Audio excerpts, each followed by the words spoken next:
Great. Good afternoon, everybody. You're very welcome to this session. And I have a number of sets of slides available for you, which you can have a look at. However, what I'm going to deal with first really is what makes research ethical. And I suppose this is the question we always have to ask ourselves in how can we ensure that research that we conduct is actually ethical. So the principles really of ethical conduct really are integrity.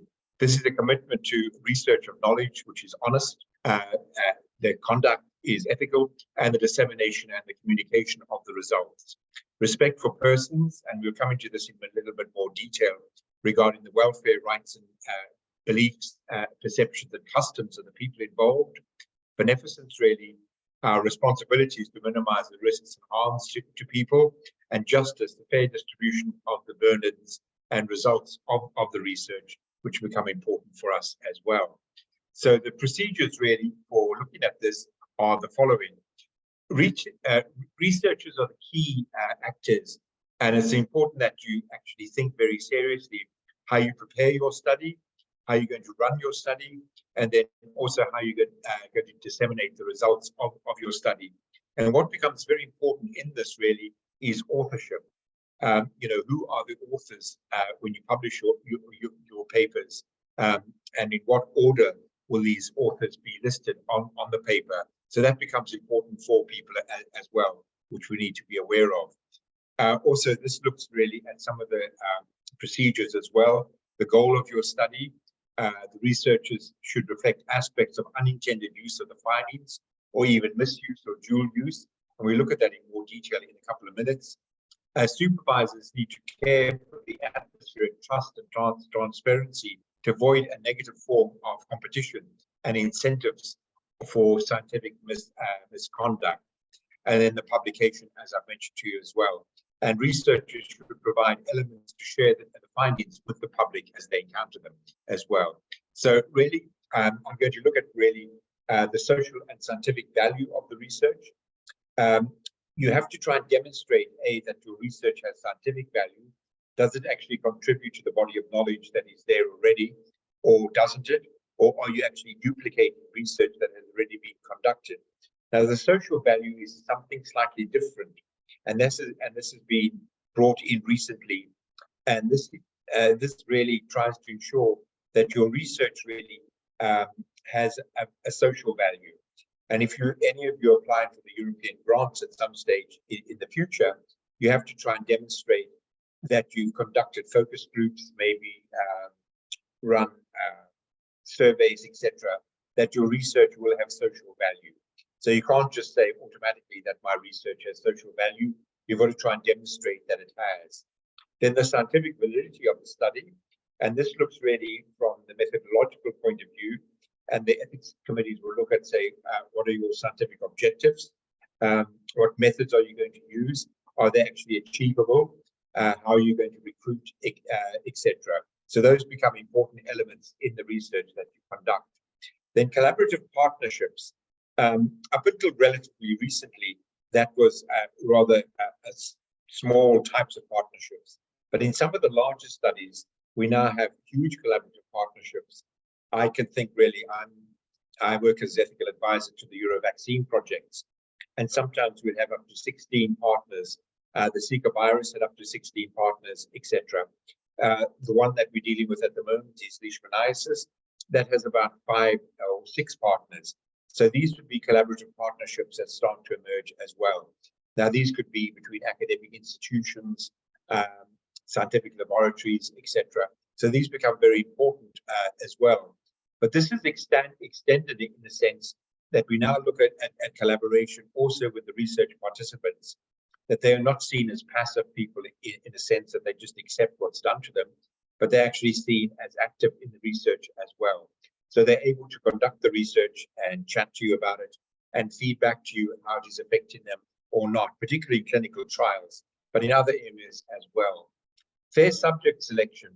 This is actually quite an important issue, and this is where we sometimes violate sort of quite important ethical principles. Basically, we should only exclude people on scientific grounds, not on grounds of convenience. So in Ireland, we often exclude people on convenience grounds. Say, for instance, I wanted to conduct research with young men who had been present at the birth of their child. Now, in our maternity hospitals, quite a large number of those in Ireland would be from non-native English speakers. So I would automatically say in my research application that I'm only going to record native English speakers. Now, that is purely for convenience, because if we're going to recruit people from Ethiopia or from the Ukraine or from Russia or Poland, all the information leaflets and consent forms all have to be translated into those languages. But basically, you should always remember that we should only exclude people on scientific grounds and not on social grounds or convenience grounds. This is the risk-benefit relationship. We have to try and demonstrate that the benefits will outweigh the risks in our research. And that is sometimes quite difficult to do. And I'll give you an example of that. A number of years ago in one of our hospitals, there was a number of men in intensive care, and it was felt that a drug that was a research drug might actually benefit them. Obviously, they couldn't consent because they were in intensive care and they were heavily sedated. But we looked at sort of the risks that were involved in this drug, in drug trials, and we went back and even looked at the animal studies, and it was found really that the benefits we felt would outweigh the risks. However, the problem really arose that they lacked capacity. So we had to go back to the Department of Health, and the Department of Health said, yes, you can go to the families, and they can't consent legally, but they can assent. And therefore, we explained it all to the families, and the families assented to it. But as soon as these people regained consciousness, obviously they would have to be consented. So that was an interesting example of the risk-benefit relationship that was there. In other types of human-related research, and that can follow different fashions in our society, we have to raise the issue, does this have any potential to cause psychological harm to the participants? And at the moment, it's quite fashionable to do research on siblings, who are brothers and sisters who have had a brother and sister die within the last 12 months. Now, obviously, if you're doing research with them on how they felt, etc., there's the potential that you could that this could generate a lot of psychological problems for them or generate a lot of emotions for them. Now, you are not a counselor as a researcher, so the Research Ethics Committee would want to see who you are going to actually refer them to. And that would become quite important as well. So that's sort of on the human relations research that starts to occur. That would also say, I suppose in various parts of Africa, that would arise with sort of HIV research, etc. So these become quite important issues that we need to look at. Consent, as you know, consent is sort of the major issue that is involved. And the importance really is that the disclosure of information and obtaining voluntary informed consent is culturally and linguistically appropriate formats. And it's just a process. Just the fact that a person signed the consent form doesn't mean that their consent is now absolute. They can actually withdraw it as well. So this is the information that you really need to provide. The purpose of the research, what is involved in participating in the research, the benefits and risks of participating in the research, the details of the research, the funding resources, the sponsoring institution, etc., and the contact details and how to file a complaint. And this becomes very important in the patient information leaflet. And what you really have to be quite careful about is that the information leaflet is written in a certain way that people can actually understand what you're saying.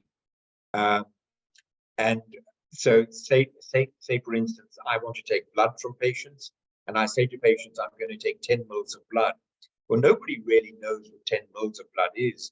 But what they do know is what a tablespoon is and what a teaspoon is.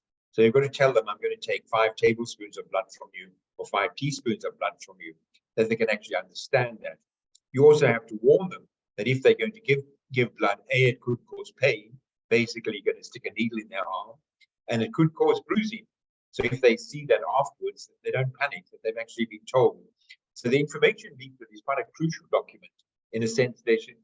People should know exactly what's going to happen to them and the potential risks that are involved.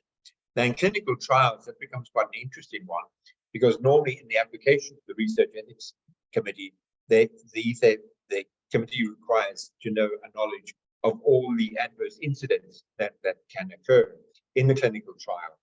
And normally that can run to a number of pages. In the information leaflet, you can sometimes see maybe one or two issues are raised. So the ethics committee would go back to the researcher and say, you must list all the major possible adverse events that a person could suffer in a clinical trial. The signing of the consent form becomes quite a crucial issue, particularly in countries where people are illiterate or have problems with language. So what we would require in that instance is that an independent person is present with them when you give the information to them, and that they can then make their mark on the consent form, and the independent witness can actually sign as well that they believe that the person has understood the information that you've actually given to them. The other one really is the procedures for withdrawal. And this becomes quite important, that if a person at any stage wants to withdraw, what is going to happen to their data? If they give tissue samples like blood, etc., or other tissue samples, what's going to happen to those? Will they be destroyed, etc.? So you need to actually explain that to them. You also need to explain that at a certain stage, they cannot actually withdraw. And they cannot withdraw once the data has been totally anonymized, or when the data has been published.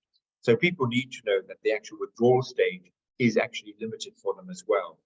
And also you need to explain to them how their personal information will be safeguarded, how confidentiality will be dealt with, the problems of anonymization of data, etc.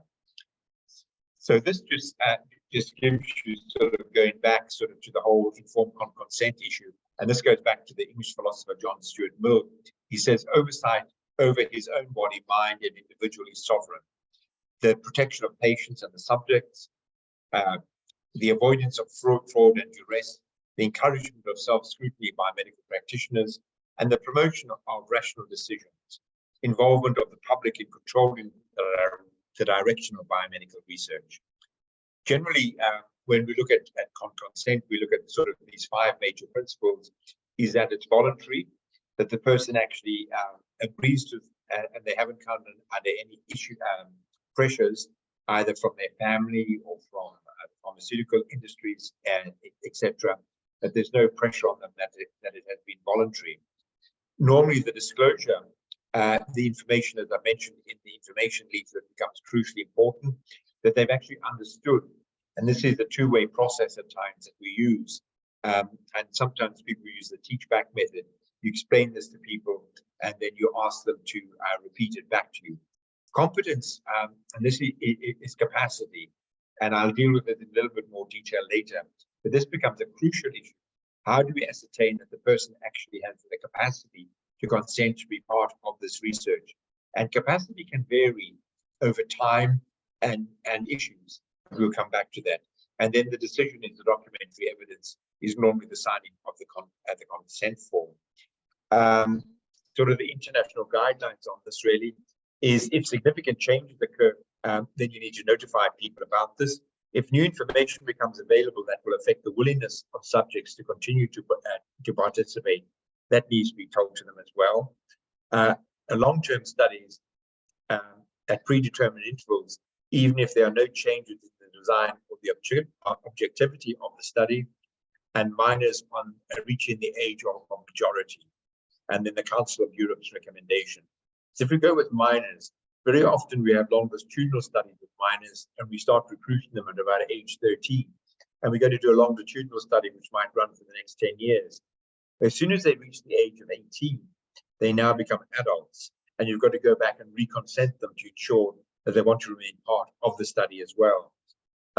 Sometimes you might want to deal with studies where people might develop dementia. And the ones I mentioned really are the Tilda study, which was a major study conducted in Ireland. This is where we recruited people aged 65 and above. And what we wanted to look at was their quality of life. Did it improve or change? And we wanted to do this over 10 years. So every 2 years they would be sent a questionnaire, but they'd also have a capacity test, because sometimes people start to develop a dementia, etc. So this becomes sort of a very important predeterminant with you. Sometimes it involves biobanks as well. One of the more recent biobanks I've seen set up was on Down syndrome. Now that would involve sort of parents of Down syndrome children feeding information to the biobank, and the biobank feeding information back to the parents. And therefore, any new information that comes available might affect research that is being conducted, or how parents are actually going to deal with the biobank. So what we really need is broad consent, and I look at this in more detail. This just gives an example, really, of the consent forms which you currently use, and this really looks at the data which you've accumulated, and can we use it in future related or unrelated research. So the first option really is, I give permission for material to be stored for possible future related research to the current study, only if I am consented. So you've got to go back, but it's got to be related to the current study. The second option really says it's related to the current study, but you don't have to go back and reconsent them. The third option is, I give permission for material to be used for possible future unrelated research to the current study, but only if you go back and consent me, and it has Research Ethics Committee approval. So therefore, if you're going to use the data in future unrelated research, you need to go back and get their consent. Now, the controversial one is, I give permission for material or data to be stored for possible future research unrelated to the current study without further consent being required, but only if the research is approved by Research Ethics Committee. And this is the most controversial one, because what you're asking people to do here is consent to their data being used in future unrelated research, which might involve genetic testing, etc., DNA analysis, etc., without going back and reconsenting them. And the arguments go both ways on this. Some people are very opposed to this type of methodology, while others would say that people are autonomous people, and therefore they can decide in whatever way that they want how their data is used now and in the future. So, but it's quite a controversial issue, and a lot of research ethics committees have spent quite a lot of time involved with this. And the other one really is, I agree that some future research projects may be carried out by researchers working for commercial or pharmaceutical companies, and that has raised issues as well. And I understand I will not be entitled to the share of any profits that might arise from the future use of my material or data or products derived from it. That goes back to a judgment which was given in the state of California a number of years ago. Now, the legal basis for it, and I know you're coming from all different jurisdictions, but basically, I give you the legal basis in the Irish courts, and this is in the Supreme Court by Justice Susan Denham, where she made it quite clear that if medical treatment is given without consent, it may be trespass against the person in criminal law, battery in civil law, and a breach of the individual's constitutional rights. And that would seem to be to cover most jurisdictions around the world, that you cannot really do anything to anybody, particularly with regards to research, without getting their explicit consent. So this is really the regulations dealing with it for the trial in minors and incapacitated subjects, for the trials on pregnant women and breastfeeding women, and the regulations dealing with that. Member states to maintain measures for other vulnerable groups, say military people or deprived of liberty. That's why you need special regulatory authority if you're going to use prisoners. When I first started this game many years ago, we used to use prisoners in some of the prisons for some of our clinical research. However, over the years, it's become increasingly evident that there are very few clean prisoners. A lot of our prisoners are HIV positive, or they have major drug problems. So really, the use of prisoners is no longer feasible in a lot of the situations in which we find ourselves. The regulation introduced special derogations of informed consent, whereby a subject consenting to participate in a clinical trial would be asked in parallel to consent to the use of his or her personal data outside of the protocol of the clinical trial. And sometimes you can request that. Simplified means for informed consent, and I think I've explained that to you really. It's sort of dealing with people who don't have the ability to read or write, and sometimes we deal with that as well. What you've got to be careful of is trying to do cluster trials, which can sometimes occur as well. Now, this is the regulations from the Irish HSE on their recent documents on consent. So the function and decision-specific approach regarding capacity. And I think that's an important element that we always need to keep in mind, that we presume that everybody has capacity and truly can demonstrate that they actually lack capacity. And people in certain circumstances, in a specific time and a specific case, actually have capacity, while the same person in a different time, maybe with a different issue, actually lacks capacity. So these are questions which we always need to ask ourselves, is does actually do these people actually have to have capacity to consent? This is respect for study participants and communities.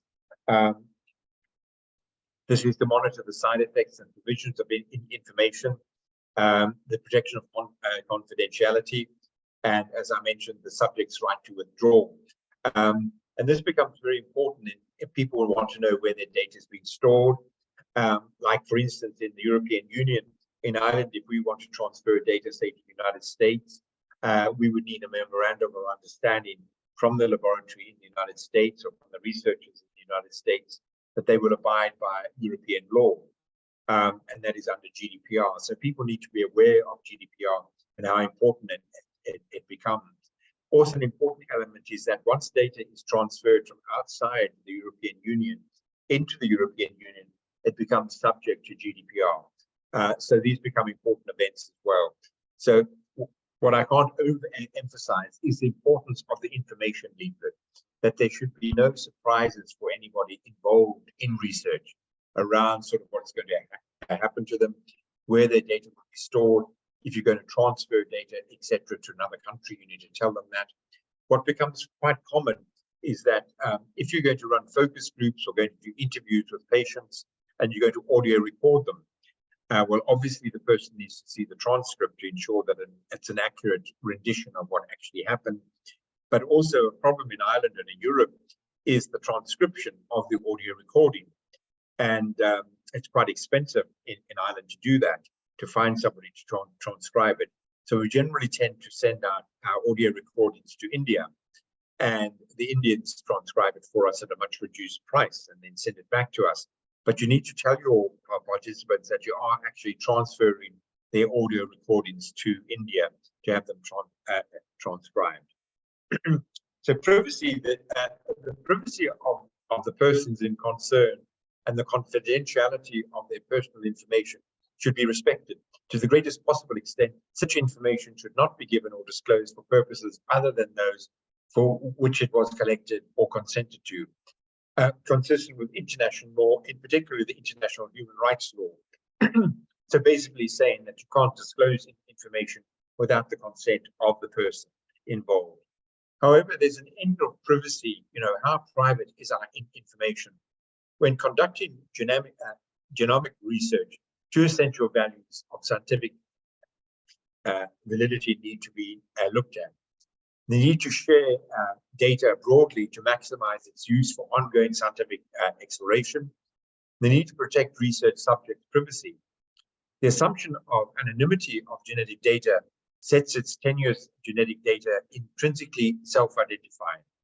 Research participants can be re-identified as in using genomic data from one such database paired with genomic databases which are public records. And this was a very interesting paper which was developed in 2013 in Harvard University. They were actually given, I think they were given 60 samples of anonymous genetic material. And of those 60 samples, they were able, using publicly available databases, to identify 40 of them. So that really, how private is our privacy. And we need to make people aware of this, particularly in the whole area of genetic analysis. So what we have new approaches, really, we have privacy notices, we have privacy impact assessment forms, we have privacy by design, and we have blockchains as well, which are occur in that. I know somebody else in the session will deal with data protection regulations in far more detail, but I just want to raise them for you as well, particularly in the European context. of how important GDPR comes for us. And this somebody else will deal with this in more detail, but I just want to raise these issues for you. The independent ethical review, and this is the role of the research ethics committees. Like no clinical trials obviously can be conducted without research ethics committee approval. Similarly, no human-related research can be conducted without independent ethical approval as well. And this becomes an important element for everybody. So what the role of the research ethics committee really is protection, protect the rights and welfare of human subjects of research from any physical, mental discomfort, harm, or danger from research procedures, protect your rights as a researcher to carry out legitimate investigations, and also the reputation of the university or your institution. It can offer advice, and research ethics committees spend an enormous amount of time helping applicants to actually fill in the various forms that are necessary when they're making a research application. And that's normally the convener. Education. I know the research ethics committees I belong to, we spend quite a lot of time educating people on how to conduct research ethically. Research quality. For the research to be ethical, it must be scientifically sound. And that becomes a very important element because it's not scientifically sound, it's unethical. And then conciliation. We don't actually enter into this, the committees that I belong to, where you try to reconcile differences between, say, researchers, say on in what order their names appear on the publication list, etc. These become quite important issues, which we have another committee to deal with that. The membership of the committee really, and that can vary from jurisdiction to jurisdiction. In clinical trials, we normally try and have 1/3 of all members must be lay. Now, the problem really is, what is a lay member? And a lay member really has no medical knowledge at all. So you cannot recruit nurses, or you cannot recruit anybody involved in healthcare. So generally, we go for teachers, and they are the lay members. But this can differ. In Ireland, it's 1/3. In other jurisdictions, like in Denmark, etc.,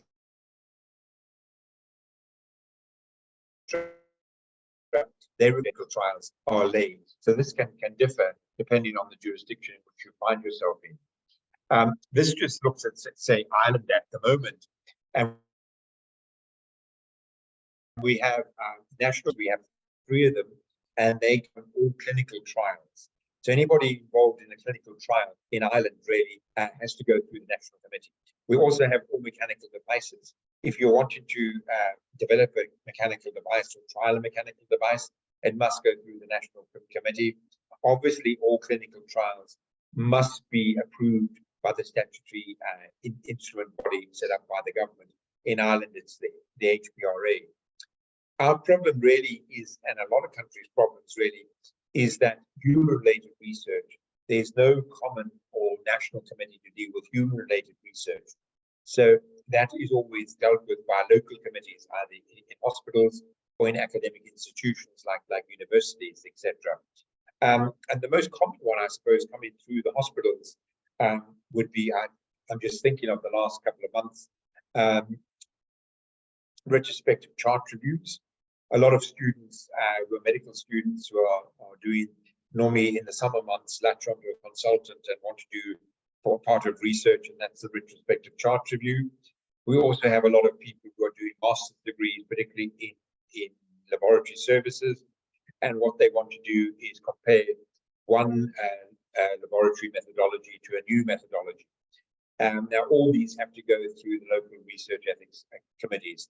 And if you want to do it in a number of hospitals, say, for instance, you want to do research on how nurses reacted to COVID during the COVID pandemic, and you want to interview nurses in, say, 3 or 4 hospitals, well, you'd have to go through 3 or 4 research ethics committees to be able to do that. Another one has been the data protection impact assessment. This is a new form that needs to be completed on how you're going to protect the data, and that must be signed off by the data protection officer in each hospital or in institution. So these become quite important elements as well. These require ethical approval. Any questionnaires, any surveys or interviews, any telephone interview, any recordings by audio or videotape, the collection of body tissue or fluid samples, the administration of painful stimuli, the administration of any subject, a substance or agents, the trial of amendments or therapeutic techniques, CTN and CTX trials of drugs and devices, and contracted research. So basically, as a rule of human being, with their tissue samples or with their data requires ethical approval. What doesn't require ethical approval really are questionnaires and surveys that do not involve the collection or use of confidential or sensitive data. And that would, in hospitals, that is known as patient satisfaction surveys. Research utilizing publicly available documents, observational studies in public places in which the identity of the participants remains anonymous. And so to give an example of that, is you want to do research on how many people smoke in Dublin on a Saturday morning, and you would stand at, say, the top of Grafton Street, and you would observe and count how many people walk past you actually smoking. So that's in a public place, but these are unidentifiable people.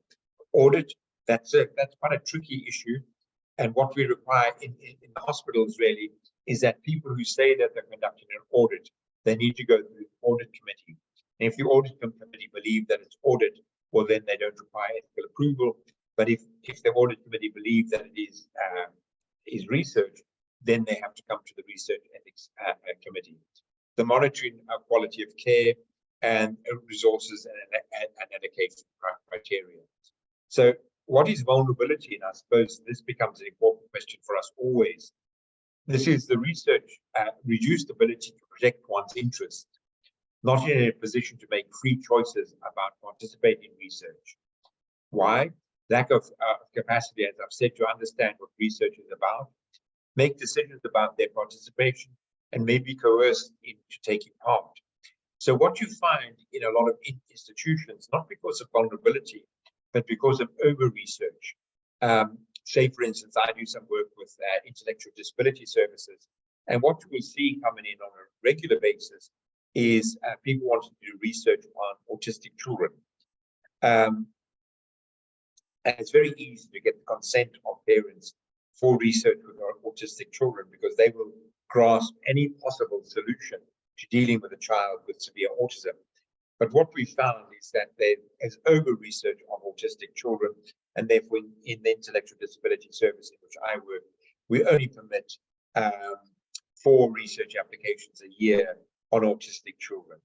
You find that also in hospitals. I remember being in a research ethics committee a number of years ago where there were 4 applications went through the committee, and what they wanted to do was research intensive care nurses, and they were going to run focus groups, etc. Now, if you had focus groups, obviously, when would these nurses actually work in intensive care? So what happens in a lot of large hospitals is that the director of nursing sets up a committee, and they call it a nurse access committee, and they decide how many research protocols can be given to nurses within a given year. We are doing the same in the medical schools as well, that medical students are heavily researched.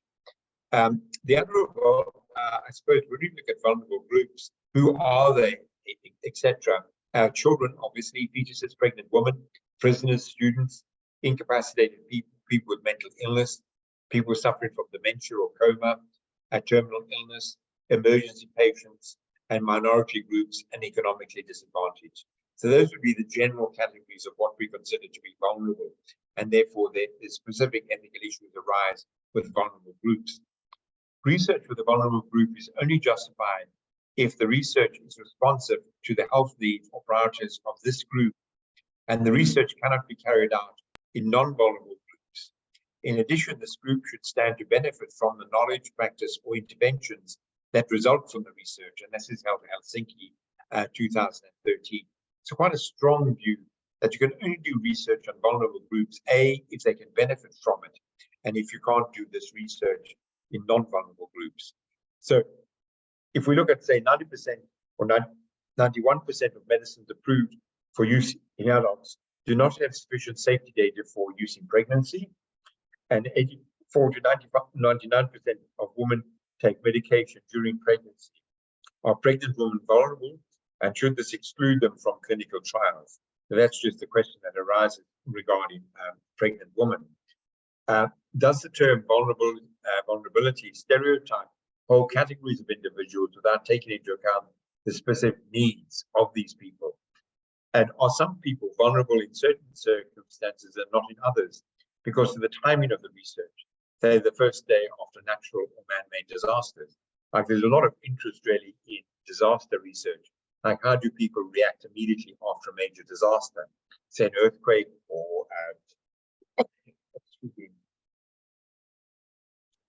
flooding, etc., or fires, etc. So the major European guidelines state that any individual needs for specific protection in the research context, depending not solely on that individual's inclusion in a group, rather than the particular features of the research project and the environment in which it is actually going to take place. So when we're dealing with children, we know that about 50% of medicines prescribed to children have not been studied, authorized for the use in children.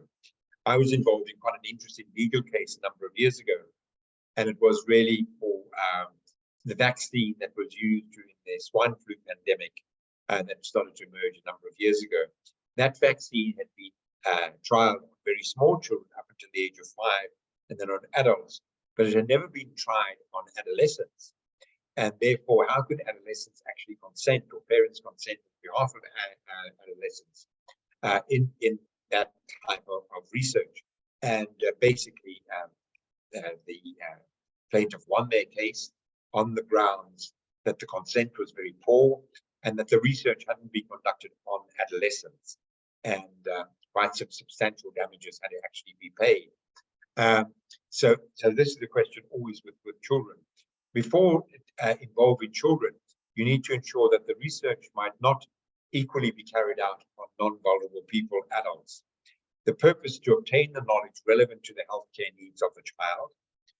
The parent legal representative has given consent, and the agreement or assent of each child has been contained to the extent of the child's capabilities. And the child's refusal to participate or continue in the research will be respected. So what you generally say is that from about age 8 onwards, we use an assent form, and the child signs the assent form after explaining exactly what we're going to do to them. However, if the child refuses or doesn't want to participate in the research, we normally, in those circumstances, withdraw the child, even if the parents want the child to continue to be part of the research, because the child might find it very intrusive, the child might find that it's painful, or their quality of life has deteriorated, etc. So these are the normal components we look at with children. A research that has potential to benefit the child, the risks must be minimized and outweighed by the prospects of potential individual benefit. Where there is no potential individual benefit, 2 conditions apply. Intervention should be studied in adults first, unless the necessary data cannot be obtained without participation of children, and the risks must be minimized, or there must be no risks at all if we're going to involve children.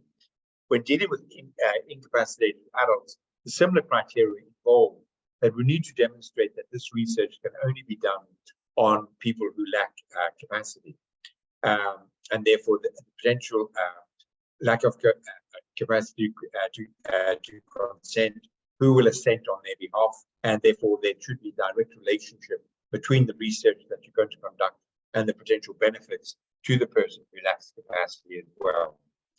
This is just sort of the national consent policy coming from Ireland, which I mentioned to you already. And this really is the presumption that everybody has capacity. And until you can demonstrate that they lack capacity, the person should only be considered as able to provide consent after all possible steps have been taken to assist them in the making of their decision. Making what others regard as unwise choice is not itself evidence of the person lacking capacity. So just because a person makes an unwise decision doesn't mean that they actually lack capacity. This is the Assisted Decision-Making Capacity Act.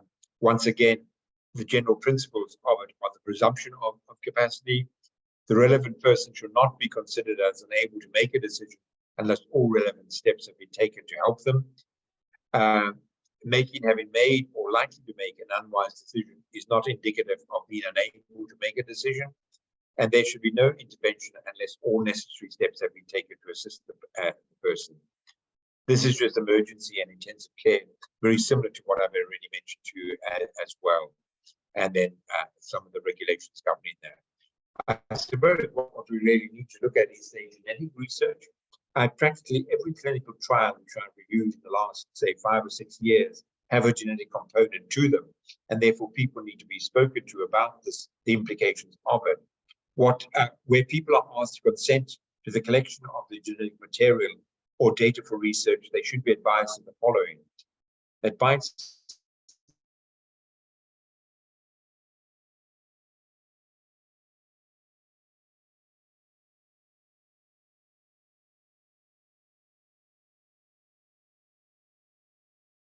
information of potential importance to their future health or future health of their relatives, and that genetic tests may reveal unexpected relationships such as non-paternity or a different biological father. So prior to genetic testing, we really need to engage in some form of genetic counseling. Another major one is incidental findings. And this is when do we feed back information to people regarding incidental findings? The general rule of thumb is that if the incidental finding is minor and doesn't have an effect on the person's current health or future health, we don't feed that information back to them. But if it has a potential effect on their current health or their future health, we need to feed that information back to them. So incidental findings really are graded in that way. Research really in lower income countries, there are 4 key ethical issues which we really need to address. A favorable risk or benefit to risk ratio. Avoid a situation where communities assume the risks of research without availing of any of the benefits. The standards of care, the extent to which a proposed project aligns itself with the local priorities. The availability of interventions provide continued access to experimental drugs that have proven beneficial or benefit sharing schemes. And that is a hugely controversial issue, as we all are aware of, with the pharmaceutical companies. Then informed consent.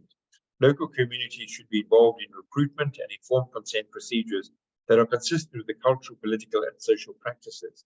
Therefore, where you're dealing with lower income countries, we really need to look at the whole consent process in a very different way. And you draw groups of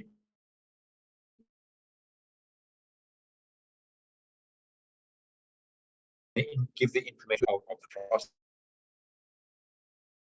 As I've raised, standard of care, research ethical review, and in most parts of the world, in low-income countries, these have increased dramatically.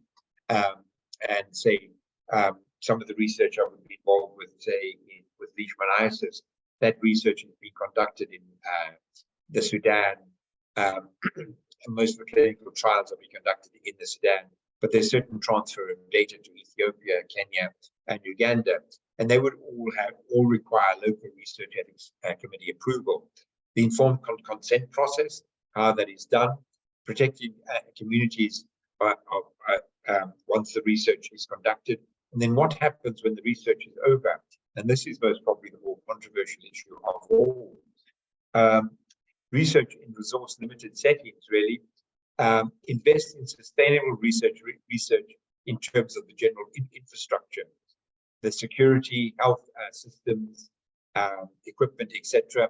Establish and enforce effective regulations for ethical review, and understand and respect the local context. And this becomes increasingly important when you're dealing with different cultures, different educational settings, etc. And I'll refer you to that document, which is available to you. Engage local study participants. Ensure that any clinical research project is a resource-limited settings, and prioritize research that answers important questions about that particular area. That we're not coming in doing research which is going to have no benefit to that particular population. Involvement, the report describes the issues around the involvement of patients throughout their life journey experience. and the principles to guide medical or medicine developers in what kinds of medicines are developed. This is, as I've said to you, this is the most crucial area. And Helsinki has quite an important paragraph that says, in the advance of clinical trials, sponsors, researchers, and host country governments should not make provision for post-trial access for all participants, or should make access for all participants who still need an intervention identified as beneficial in the trial. This information must also be disclosed to participants generally in the informed process.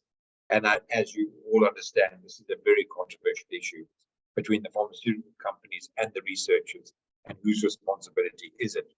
The global access to medicines, this just really pushes the idea that access to medicine should be global, and that we shouldn't be limiting it because we have low-income countries.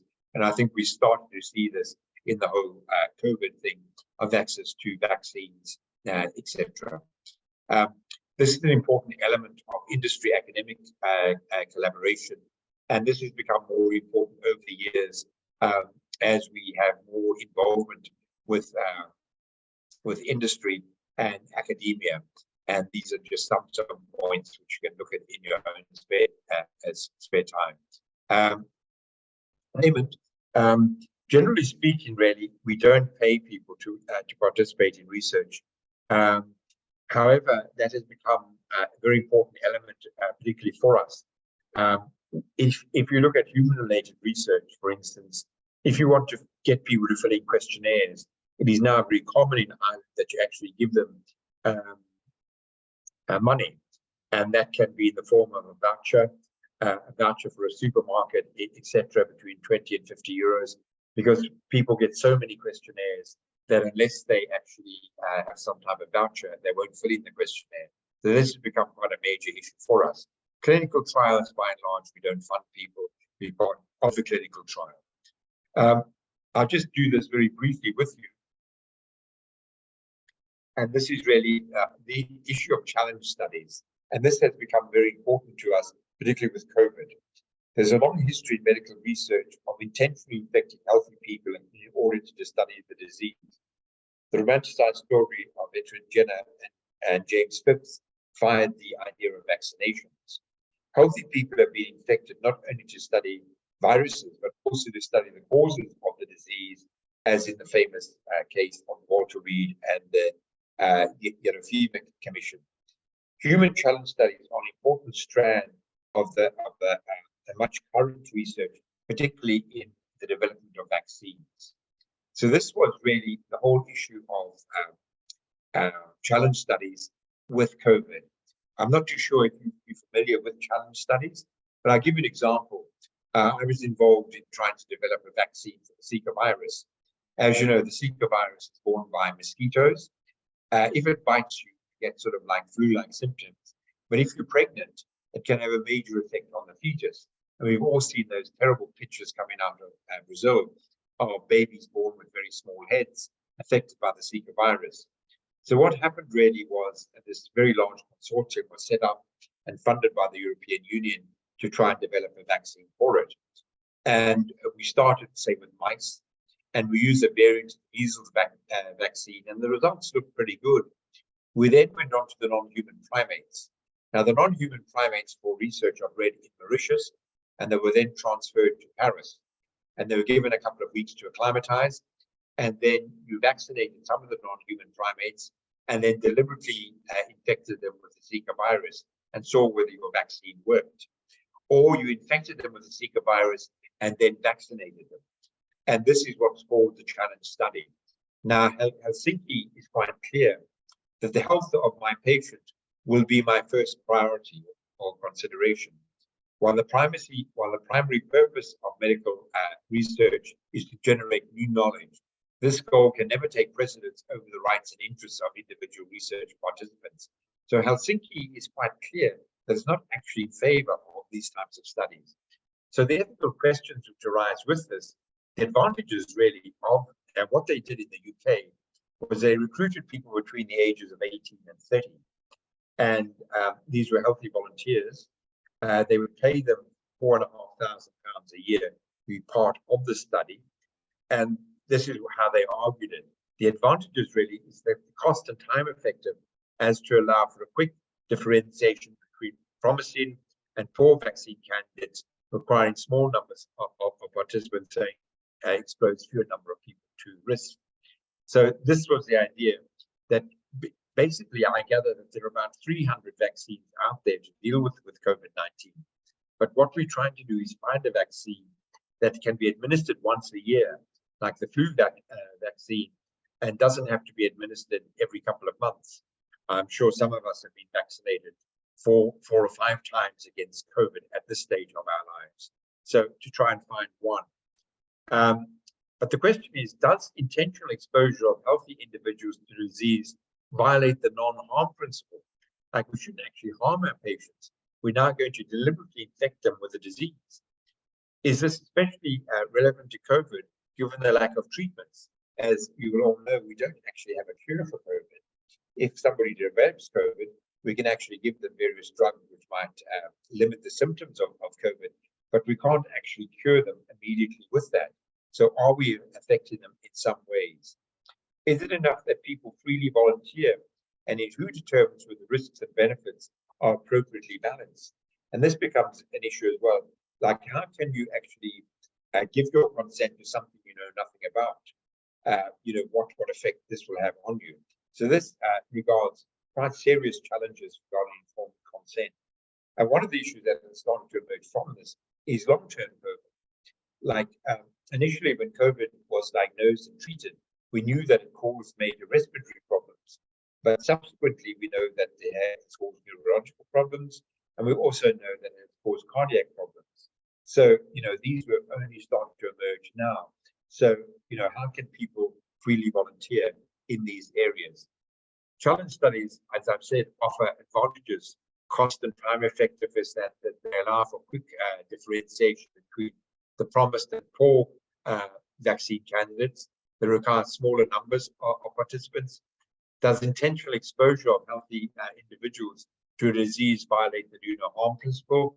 And if small risk and population benefits large, consequential justification, and this is really the double effect principle. Is it enough that people freely volunteer? As I mentioned, who determines what these risks are?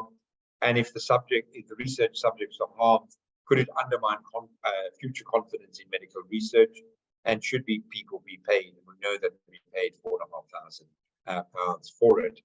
So the decision of the research ethics committees in the UK was actually to allow the COVID studies to go forward, challenge studies, with quite serious oversight.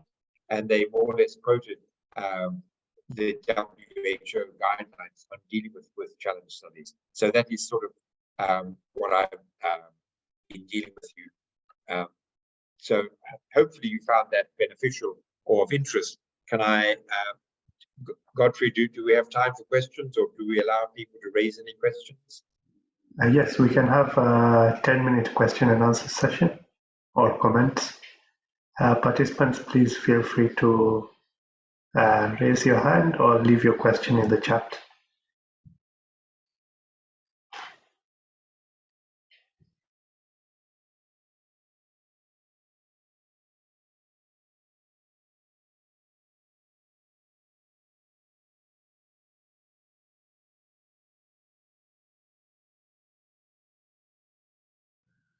Or feel free to unmute and just ask your questions.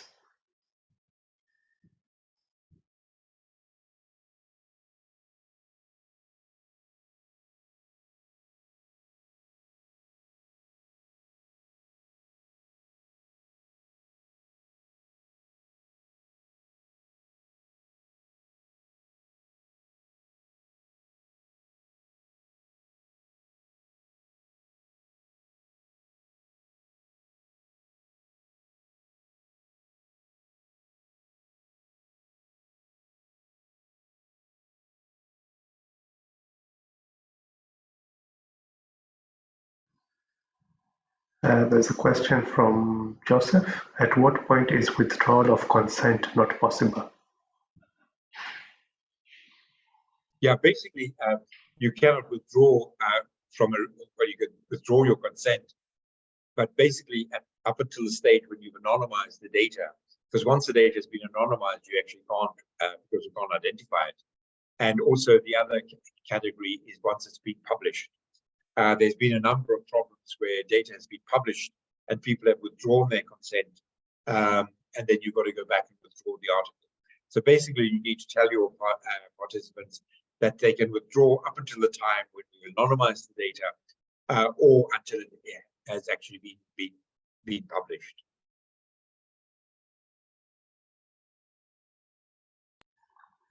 Thank you. Any other questions or comments?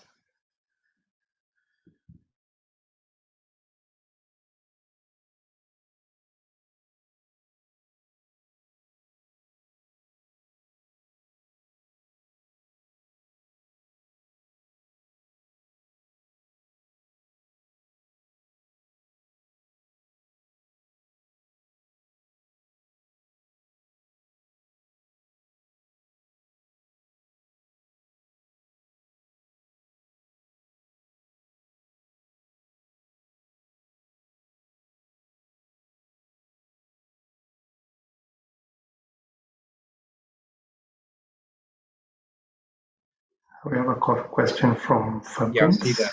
Yes. The consent, and I said, well, consent is legal. That a person of legal age in our jurisdiction over the age of, for clinical trials, 16, and human-related research, 18, they can consent to it. But assent really is that they, particularly children, we ask people to assent, that they have agreed to be part of it, but it's not a legally binding document. If we engage with children, we ask them to sign the assent form, but it's not legally binding, but we go to their parents or guardians to sign the actual consent form.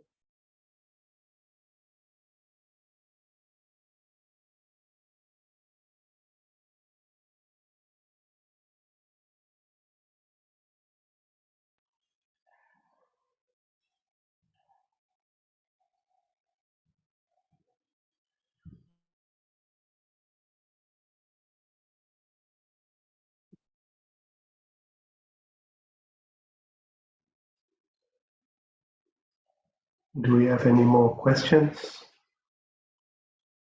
from the participants? Please feel free.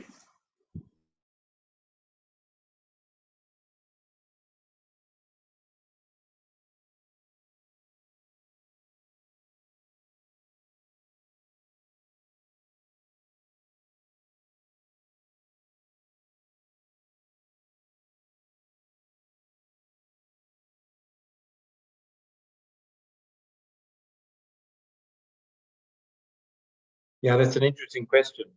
I suppose why we developed the consent form in the way that we have was to look at it, what we call layered consent, that people can consent to various aspects of a study, with consent or without consent, or going back to them, etc. The general view is that we haven't gone. We used to have blanket consent, but people have over the years have objected to that, and legally we had to go to this layered consent. And is one allowed to use other parts of the data if a participant withdraws from the study? Basically, if a person withdraws, you've got to withdraw their data as well. But that can depend, I suppose, on what data that you've actually collected and how they are withdrawing.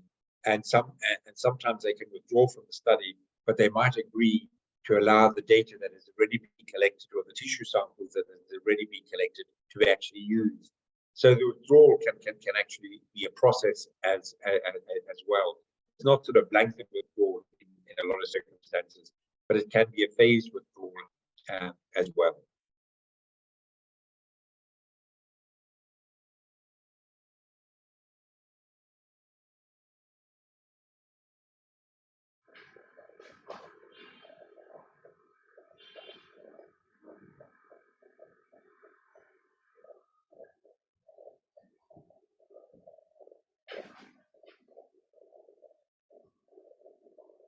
Do we have any more questions or comments? Maybe we can have time for 2 more questions.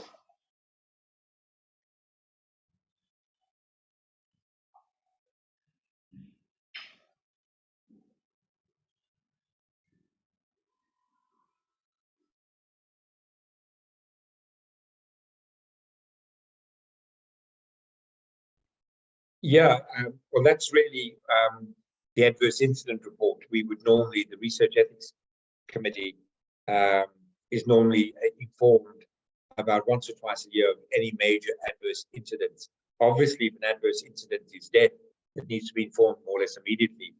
But if they, but that would normally these reports come through the pharmaceutical companies which are sponsoring the clinical trial. So we normally see that, say, a certain percentage of people would have had X and Y effect of them on this particular drug, etc. But it can become rather difficult because it can vary because of the genetic makeup of people. One of the recent clinical trials I was involved with was with a certain form of cancer treatment, and they were recruiting 350 people, but they were only recruiting 6 from Ireland. So a very small study in Ireland. Now, the adverse incident reports of the 350 would all be fed back to the ethics committee. But you've got to read that quite carefully because maybe the genetic makeup of people in Papua New Guinea, for instance, was quite different to people in Ireland, and therefore they didn't suffer from it. But by and large, any adverse events are reported back, obviously to the pharmaceutical company, but also at some stage the Research Ethics Committee. But what we do get vexed over is death. Like if people have died during a clinical trial, then they need to inform more or less immediately. That happened in my memory about 8 or 9 years ago. There was a new drug being developed for some type of treatment of eyes, of an eye problem. And I remember on a Friday morning, I got an email saying that we had a meeting on Saturday with the drug company and the research ethics committees in Europe because 3 people who were on this drug trial had died in Spain. And so at the meeting on the Saturday morning, it was decided to suspend the drug trial internationally immediately until we could determine. Now, the 3 people who had died in Spain were actually, they were all over the age of 65, they were all morbidly obese, and they all had cardiac problems. So it wasn't actually ascertained immediately whether the drug had caused their deaths or not. But the idea was to suspend the drug trial immediately until the pharmaceutical company could determine what was the cause of death of these people, was it the drug or not. So that was sort of an example of an immediate effect, that when you have a death, you sort of panic. One of the things you panic about is your insurance. Are you actually insured? Does your insurance indemnity cover you if there's a death and you've approved of a study?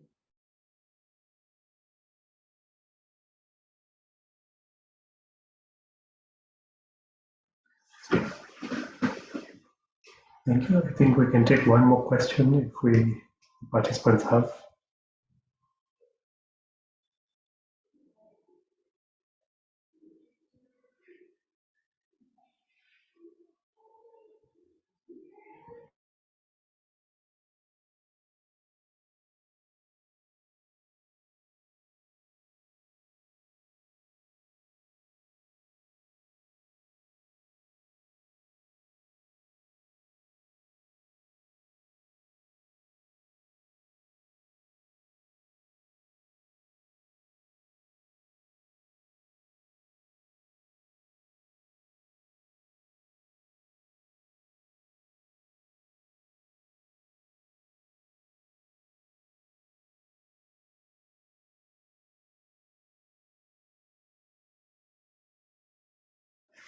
I think we can end today's session here.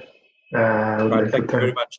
Godfrey, do you want me to send on my slides and that? Yes, please. You can send them through email, and then we'll have it shared with the I'll email. participants. Yeah. Perfect. Right. Thank you so much, Dr. Smith, for your time and expertise in this field.